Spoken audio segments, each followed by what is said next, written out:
right, we are back for another episode of the brand new show, Building While Black, on the Droppin Knowledge Network. I appreciate everyone for the emails, the text about some of the great feedback that you've been giving us about the show. We're glad that you are enjoying these dynamic Black entrepreneurs that we are hosting and hopefully helping to expose their brand, but more than that, just understand their journey as it pertains to being an entrepreneur and being a Black entrepreneur in this country. And again, on episode 4, we have another amazing episode coming forward. We have Entrepreneur Alesia Miller. She's repping Milwaukee. How are you doing today, Alesia? I'm wonderful. Thank you so much for having me today. Absolutely. I'm excited about this. We met some time ago, but we met virtually, right? We've never met in person, but correct. I've watched your journey. I've watched you grind. I love everything that you're doing. And so you were one of the inspirations for me for putting this show together.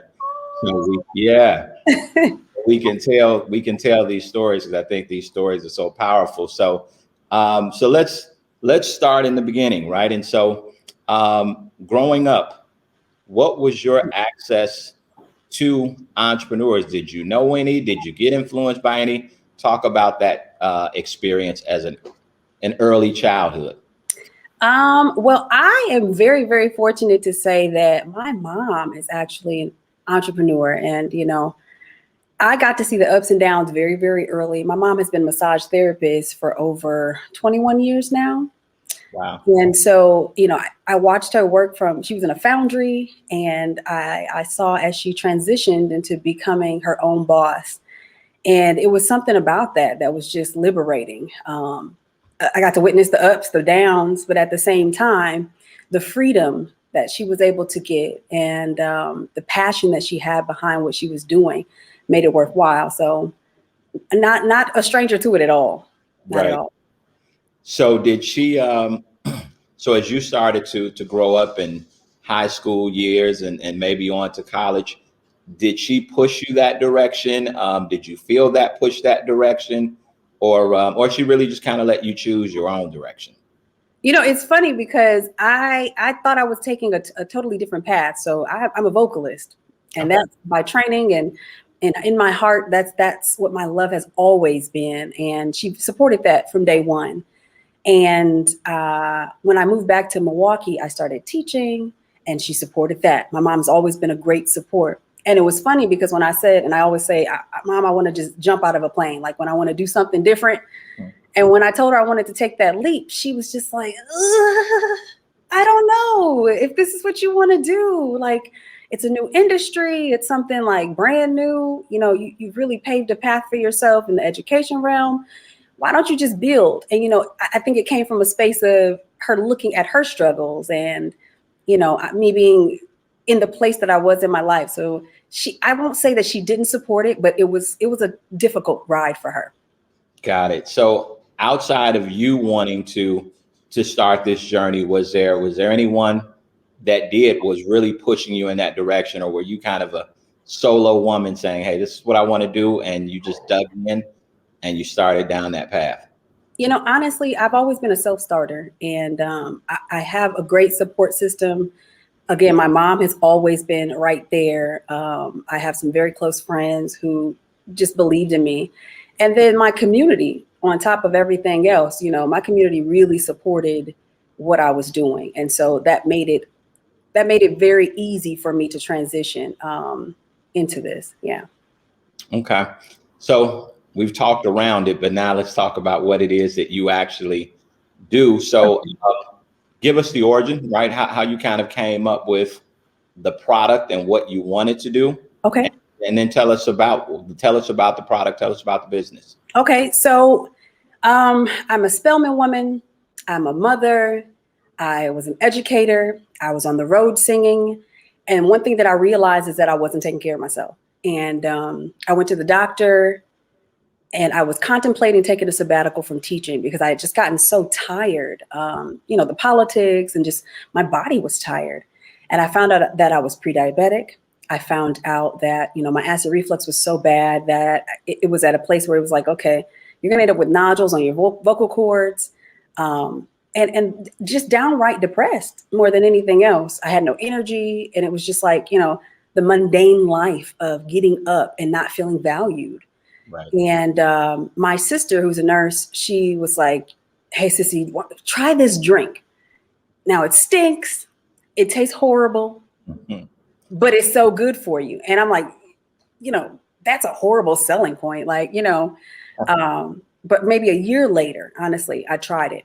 Okay. And I saw that it made me feel better, but I didn't enjoy the flavor. And I'm no stranger to the kitchen. I decided that I wanted to brew it myself, and I wanted to make flavors that didn't seem too harsh or didn't offend anyone's taste buds, I guess you would say. So I sought after, trying to just create creative flavor profiles that people would enjoy. And I started doing that. I started brewing for myself, brewing for my family and friends. People were just like, this is really good. Like, I've tried things that are on the shelf, but Right. this is really, really good. And for me, the drive has been helping my community to overcome diabetes.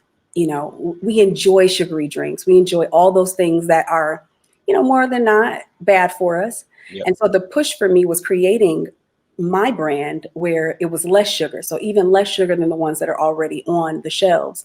And then, for kombucha, it's been around for centuries. And typically it's known as a white hippie drink. And so here I am, a Black girl, right, who, started drinking it and really saw the benefits and just really dug into the research of it, and understood, microbiomes and your gut health and digestive system and your immune system and how it's so important for your overall health.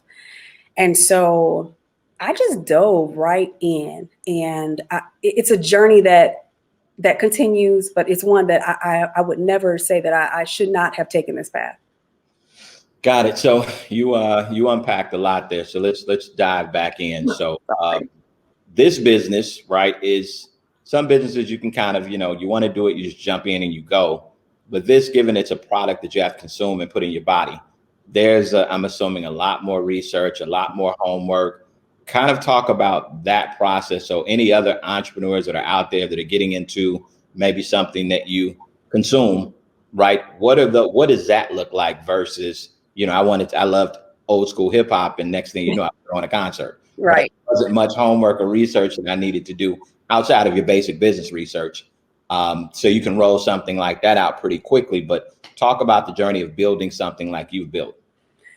So yeah, there is a lot of research involved, walking into this, lots of sleepless nights, just understanding the ins and outs, because essentially kombucha is a bacteria, and it is a fermented tea, and it is a very good bacteria that battles bad bacteria. But, even when you hear something like that, it's scary. So, right. Reaching out to the health department, understanding what those thin lines look like, and making sure that I could produce a product. How do I do this safely for my community?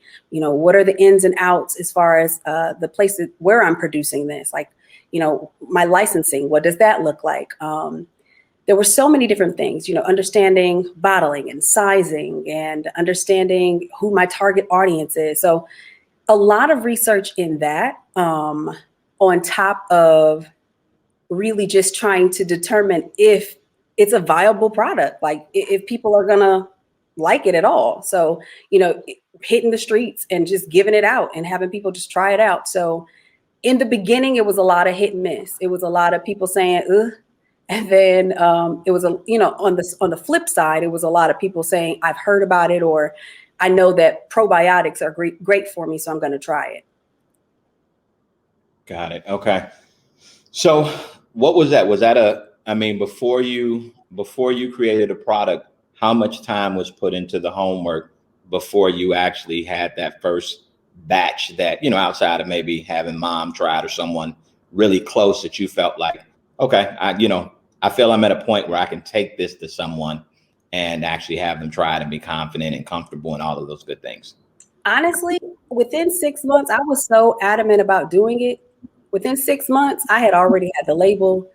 I had already had my bottling done. I mean, I knew that this was something that I wanted to do. So I probably at that point, I was doing it just at home for myself and my family and friends, maybe 7 months. And then after that, it was like, okay, this is something that I want to push forward. And Valentine's Day, I was like, I'm going to do it. And so our birthday is on Valentine's Day. It was my love gift to the world. It was a way for me to love myself and then love other people as well. So I tell people all the time, I'm self-taught. So people are like, oh, did you take all these classes? And I said, no, again, kombucha can be brewed at home. And it's one of those great things that you can do yourself. It takes a lot of time and it takes a lot of effort. And in order for you to push it the way that I'm trying to push now, it takes a lot of capital and things as well. So I put the time in there to try to research those things and see what the market looked like. And honestly, I didn't expect to be where I am right now, just 2 years later. Like I thought, it'd be one of those things where in my mind, it was like Mary Kay. Like you start and you just build and you just keep building. And then it just started to blossom before my eyes. So, COVID hit. Yeah. And it's an immune system building beverage. So it just was perfect timing. Excellent. I told you after our conversation today, I'm putting my order in. I'm getting me a case. So I'm going to be rocking it. So you've been in business for a couple of years. Yes. So you talked about capital, right? A lot of entrepreneurs that are listening in here, right? They're held back because they don't have access to the capital. They don't have the capital.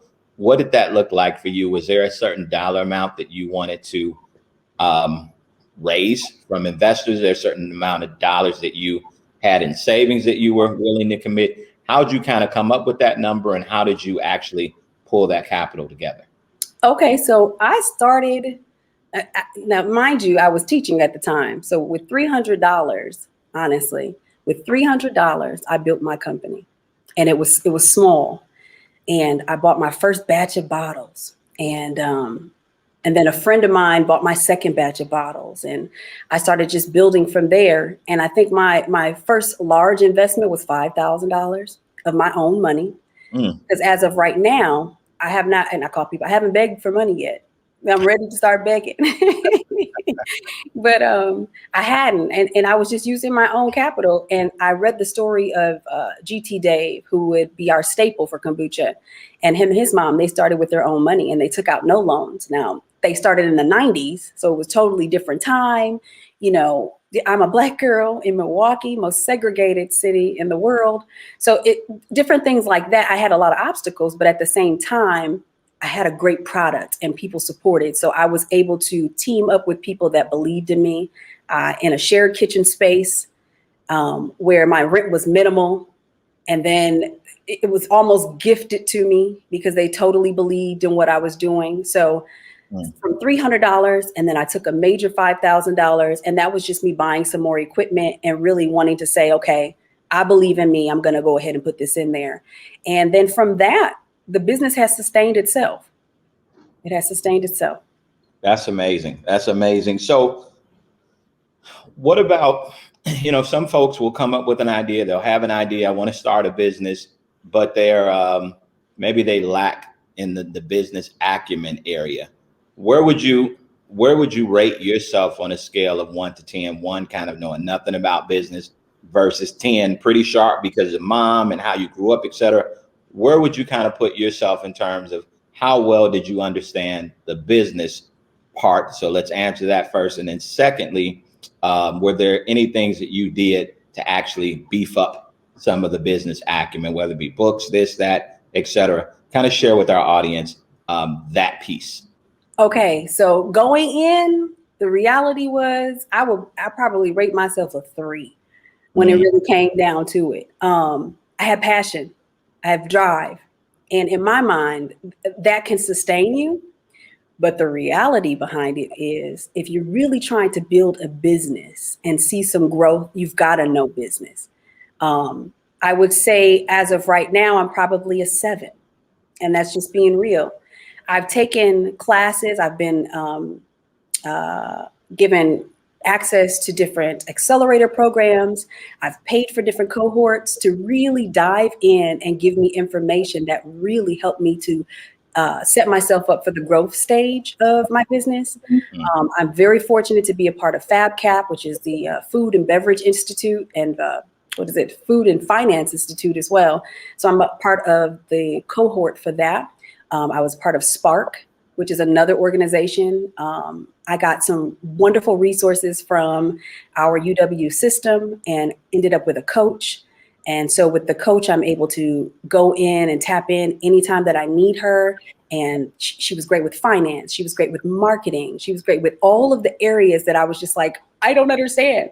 I came into this with no business plan. So just trying to put all those things together. And honestly, I'm still in that. I'm in the phase right now of creating my 3-year go-to-market plan and really understanding the value of my company and really understanding, cost of goods and understanding that, here I am today, but let's make these predictions. Let's make these predictions as to where I want to be, but not just in my mind. I thought it was like, okay, you want me to lie and just come up with numbers?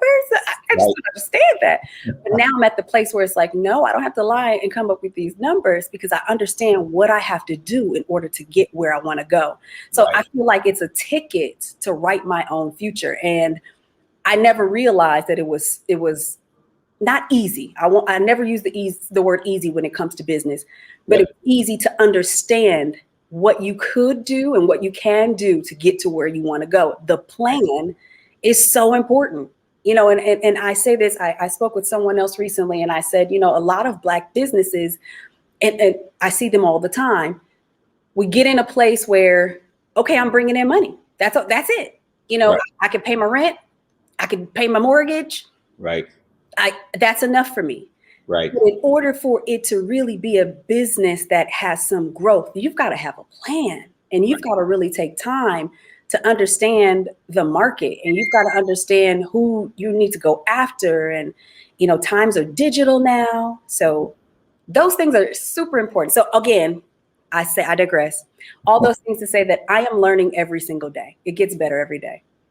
Got it. So that's so impressive because we would think we would be talking about 5 or 10 years. We're talking about you're doing this all within a 2-year period. Yeah. And so we talked about this prior to coming live, but this is your full-time thing. This is so you've gotten the business in 2 years to a point where it can actually support you. So do you take any money? Do you pay yourself or are you living off of savings and everything is kind of into the business? So the crazy part about it is I have a very close friend who looked at my books with me recently and she's like, why are you not paying yourself? And I said, because this is my baby. And if I can live off of my savings, I planned for this. Now, that's the one thing. I may not have been really good in the business department when it comes to this kombucha business, but the business of my life and my finances, I've always been really great with that. I've always been the person where everybody's like, how do you save on this salary? Like, so a year,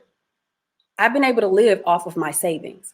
And I take pride in knowing that I haven't taken money from Soul Brew. And I shouldn't say taken money, but I have not put myself down as an employee and taken a paycheck.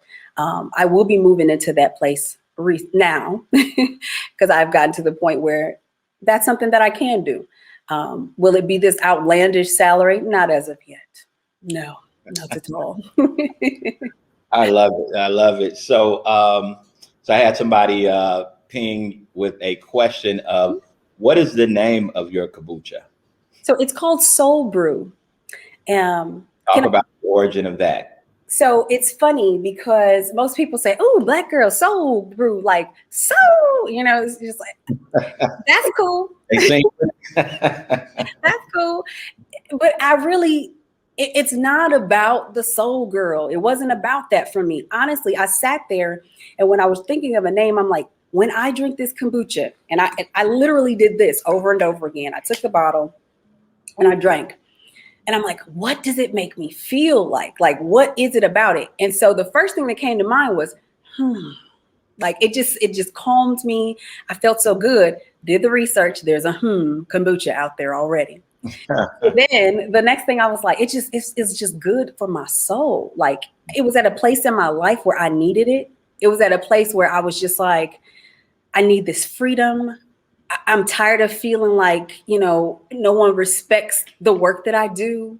And I'm not an impact in the area that I was in. So it was just like, this right here frees my soul. So it was like, no, soul brew. And then the my that goes along with my tag all the time was, in my mind, I said, I want people to take ownership, because that's what I did. Take ownership of your health, because health is wealth. Yep. So take ownership of it. And whenever you mention this name, I want you to own it and say, this is my soul brew. Like, this is for me. I'm taking this time for me. I'm taking care of my body for me. This is all about you. So that's where soul brew came from. Come on with it. I love it. I love it. So if you're watching this either live or if you're watching this on the replay on YouTube, we've just listed where you can actually follow Alesia at. On Instagram and Facebook, you can go to My Soul Brew. Right. And that make sure that you follow and support that brand. While you're following and supporting her, make sure that you also follow the Droppin Knowledge Network on both Facebook and Instagram as well. Again, we do this podcast because we talk to amazing entrepreneurs like Alesia, who talks and tells you about her story. Hopefully, as I'm listening, I'm picking up, right? She got started, didn't have a business plan, didn't have a boatload of money, but she got started. And so many folks, a year later, you're still thinking about the idea instead of getting going. And so you're dropping major nuggets there. So let's jump into the business a little bit more. In terms of distribution, talk about, how did you start? Where did you start? How are you getting this out to the public? And then where are you at today in terms of how can people get My Soul Brew in their hands? Okay, so I say a lot of times I'm a solopreneur. This started with me brewing. This started with me fermenting. This started with me flavoring. This started with me bottling. This started with me going place to place saying, this is great for you. This started with me having, when the world was open, having gigs and letting them know that if you want to book me, you've got to put Soul Brew on the docket as well. So there were so many different ways that I was able to push it at that time. A lot of this is still on me. I have a great team. My mom is amazing. I have 3 other people that support me dearly, but I am still doing distribution. So I have not even reached out as far as for another distribution company. That is in my next phase of my plan as I am growing. Again, COVID has opened so many doors. I've been able to get in co-ops here in Wisconsin. So I'm in Willie Street Co-op, which is one of our large ones in Madison. I just penned a contract with Outpost, which is another great co-op here in Milwaukee. Another co-op. So I've been pushing with these co-ops and making it to where, let me get it to the people that understand what's going on. So beans and barley, and then really now pushing e-commerce, opening that up for shipping, because I closed it down because there were so many issues, and it was, again, learning, and I had my woes with it. So you can catch it online. You can, if you're in the Milwaukee or Wisconsin area, you can definitely get it that way. So I've been pushing a lot myself. I still do deliveries and people laugh, and I'm like, no, it's me. I figured it out. Yeah. Hustling. I get it. So talk about the shipping. I'm trying to think of my guy's name, Rohan. He's on Shark Tank. I don't know if you're a Shark Tank fan, but Rohan, he's a big beverage guy, right? And so he talks about just how it's a brutal industry. And so with that, talk about, you said you started shipping and then you had these challenges. What are some of those challenges? There's other folks out there that may have a beverage product that they have, or they're thinking about introducing a beverage product. And, we all order things online all the time, right? It shows up and we're just happy, we got our product. We expect it, we paid it, we got it. You're on the other end, you're the person providing. And so what were some of the things that you ran into that you really just couldn't foresee?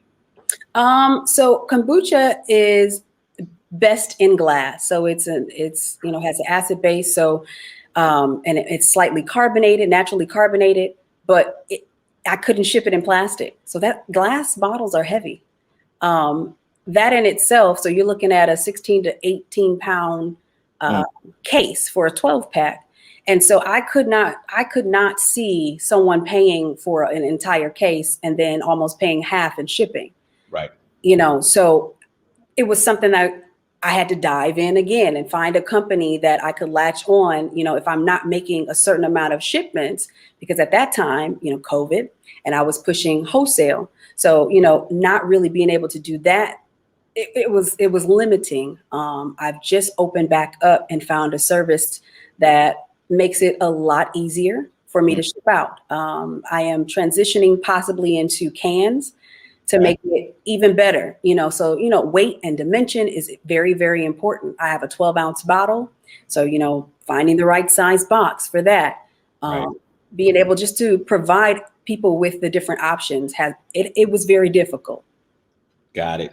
I'm going to connect you. So hold me to it. I'm going to connect you with Jonathan Swain. So he was on an earlier episode of Building While Black. Okay. Chicago entrepreneur, but he is the owner of Kimbark Beverage. So liquor store, right? But should connect to see if that's something that he's interested in doing. Plus he does a number of other things. Good brother. So we'd be happy to make that connection for you. Okay.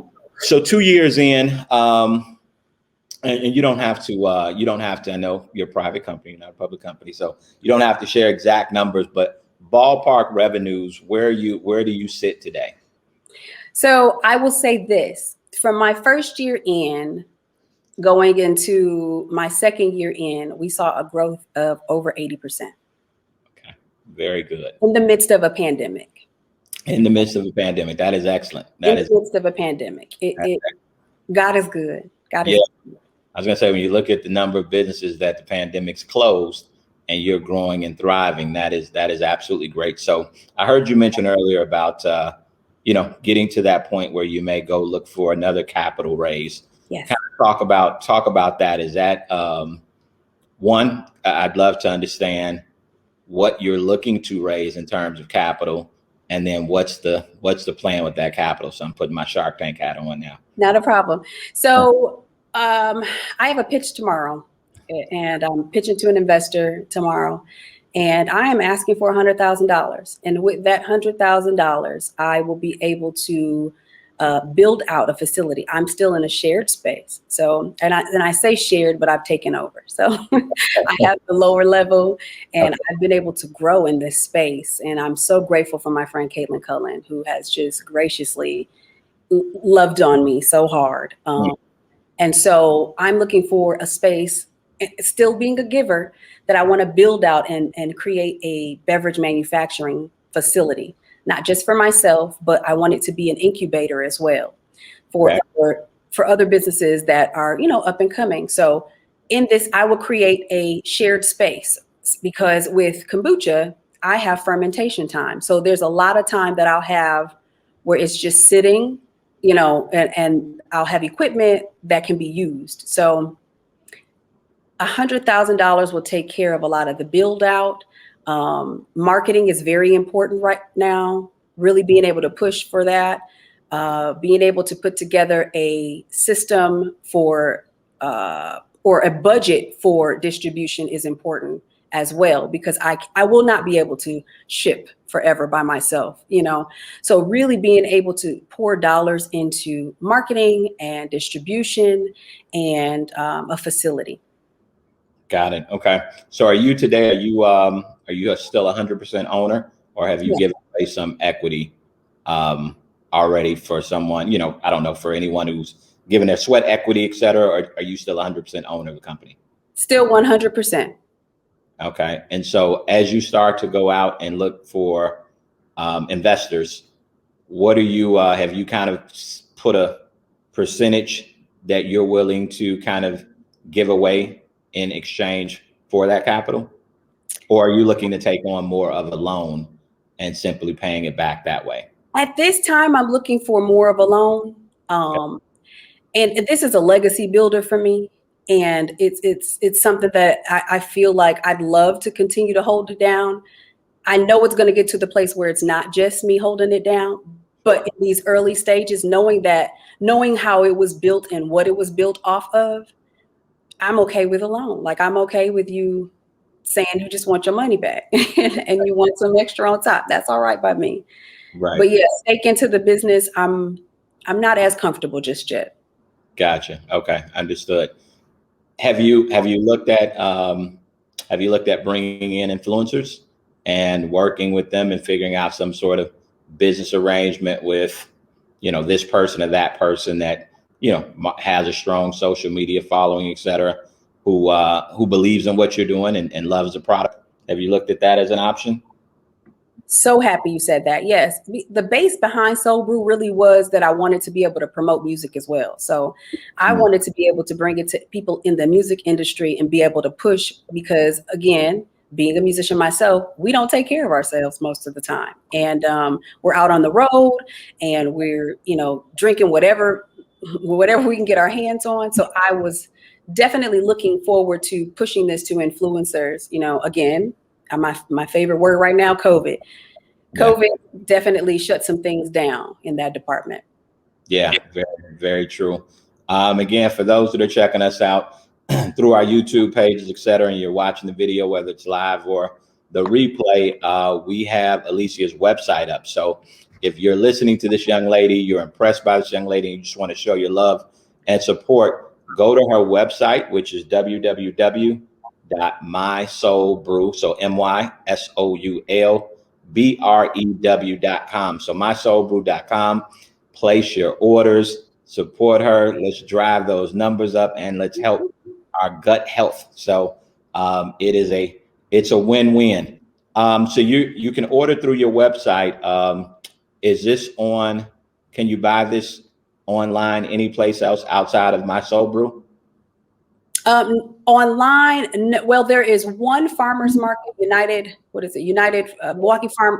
Milwaukee United Farmers, and they do it, but it's just a local thing. So no, you have to go right to the website and get it there. All right. So we just wanted to kind of talk about today, right? What are those challenges that are, if you had to give me maybe your top one or two challenges today based on where you are with your business, what would those things be? I think I was going into talking about employees and really finding those individuals that are as passionate and that are honest. I run into some interesting characters, that, I had to put on the boss shoes. Yeah. And, as an educator, I love, and I just, we can figure this out. And as a boss, it's you've got a certain amount of room before it's time for us to figure something out. So finding the right team, raising this capital, these pitches are important, and understanding. I think I went in with a soft heart, and it's hard to hear no, or it's hard to be passed up, and just getting some hard skin, toughening up a little bit, and just realizing that I have to believe in me, and I'm going to get a ton of no's, but I'm going to get a ton of yeses as well. And then balance. For me, it has really been balance. I'm a mom first. Right. And, stepping out on faith. And I have to say on faith, because if it had not been, I don't know how I could have been able to do this. So really finding time to stop and smell the roses and celebrate the small victories in the midst of such a great project has been difficult. It has been difficult when you have your eyes on what you want it to be, and things don't always go as you want them to. So just celebrating those small victories. So I think those would be some of the most difficult times right now. So talk about the pitch element, right? You obviously have a widely successful show like Shark Tank, right? Which was and I'm a true Shark Tank fan. So shout out to my man Noel Doherty, who was on Building While Black a couple of, I think, episodes ago. He was a Shark Tank participant and got a deal with Damon John and Mark Cuban. So that is really what a lot of people, and I should connect with him just to connect you with him. Please. But at the same time, a lot of people have never been involved in pitches, et cetera. And so I'm assuming you've seen Shark Tank. Is it similar to that? Is it different? How do you prepare for pitches? Kind of just talk about that when you're going to ask somebody for 100,000. Right? We know it's hard to get $50 from my buddies, let alone 100K. Talk about that process, that experience. I'll talk about the process. My first pitch, I was awful. I'll just be honest. It was just awful. I think I was 6 months in, and my coach was like, just do it. It's okay. If you fall and fail, we'll celebrate that because you did it. Right. But it's now going in, understanding your business, understanding what you're asking for, understanding how to explain it to the next person, and really understanding how to explain dollar for dollar where their investment is going. I didn't realize that before. You just going almost like you asking mama, like, can I have, and these people want their money back. So Right. understanding those things, having that self-determination is cool, but really understanding your product and what you're bringing to the table, and understanding your market, being able to present that information in a way, because most times these pitches are 5 minutes, maybe 10 minutes. Right. So you've got to be a salesperson, and you've got to be able to get a lot of information in a small amount of time. Know what your projections are. Know, where you were and where you want to go. Understand where the right places for your product are. You have to, I tell people all the time, you talk to these people like they're third graders. These people they know what they want, but right. You have to explain it to them in a way that makes it undeniable. And then I've also learned that it's not about how fancy this presentation is. These investors see presentations or pitch decks all the time. Right. Your story is important. I sat with a capital, an investment company, mm-hmm. and they were so excited. And they said, most CEOs, people don't purchase. And I was like, what do you mean? And they say, most times when they want to go in and invest in a company, they've already looked at your product and they already know whether or not they want to back the product. But really it comes down to the owner. And there's a lot of CEOs that, are not convincing, or there's a lot of CEOs that don't show the passion or aren't able to get out in the front. So I think one of the great gifts that I have as an entertainer and things, my passion is real, but I'm able to sell my company and I'm able to sell my product, and they can feel it, and I'm enthusiastic about it. And my story is real. So it comes from a real place. And when I go in, it becomes a thing where it's like, I'm not trying to put on. I just want to tell you what it is. Like, this is where I am. This is where I want to go. And this is a journey that you want to be on with me. Mm. And that's how we seal these deals. Well, that's what I'm going to continue to do. Well said. That's well said. Well, I'm wishing 100K and more, right, into your bank account so you can really put the gas behind what you're doing. So as we get ready to wrap, obviously this was something that the product came from a real place, right? This is something that you believe in, that you're passionate about. What is what does 5 years look like for you? What is 10 years? Oftentimes when people start businesses, specifically these types of businesses, they're looking at an exit, right? And they're looking at, hey, you know what? I want to get it to a certain place and I want to sell this thing and then go on to the next thing. Is that your path, or 15 years from now, you're still going to be running this company because it means so much? And yes, the money would be great to cash out, but you just kind of want to keep driving this thing because of the belief that you have in what you're doing. In all honesty, Knowledge, I walked into this saying this is a legacy builder. And I want to stand by that. I hear all the time, if you get somebody to buy you out and it's at $5 million, I know you're going to take the money, Right. And those are the things that I think of. I never want to lose stake in the business, but I do want to see this business grow. I am the first African-American woman in the state of Wisconsin licensed as a kombucha brewer. We've got kombucha brewing companies throughout the state.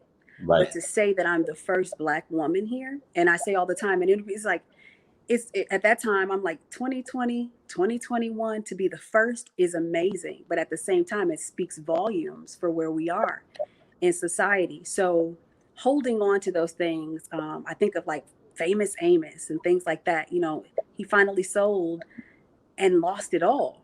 Yeah. I don't want to be in a place like that. I want to represent my city well. I want to represent for little Black girls who want to grow and do amazing things. So I'd love to continue to take a stake in the business, but I know I'm planning on it. I know, 10 years from now, it's like, what's the next move? How do I continue to grow and let this be the foundation for other amazing things? Wow. I just want to say congratulations. This is absolutely amazing. I consider Black History Month all year long. So for the rest of this country, it just ended. But being the first Black woman to be a brewer of kombucha is absolutely amazing, and something that I'm sure is inspiring to so many. For anybody that's checking this out, however you're doing it, whether you're watching it, whether you're listening to it, go ahead and support my friend Alesia by going to her website, www.mysoulbrew.com,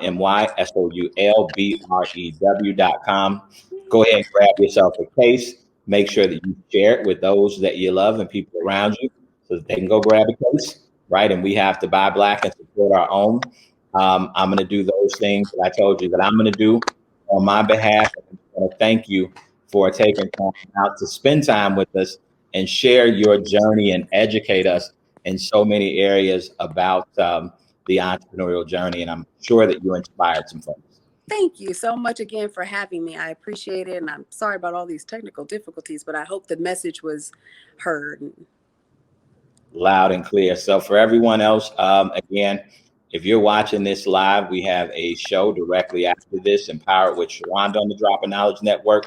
So again, you can continue to get the information that you need to continue to level up in life. And so continue to support Droppin Knowledge Network and all of our shows. We always appreciate it. And hopefully you're taking something away each time that you lock in with us. And so until next time, peace.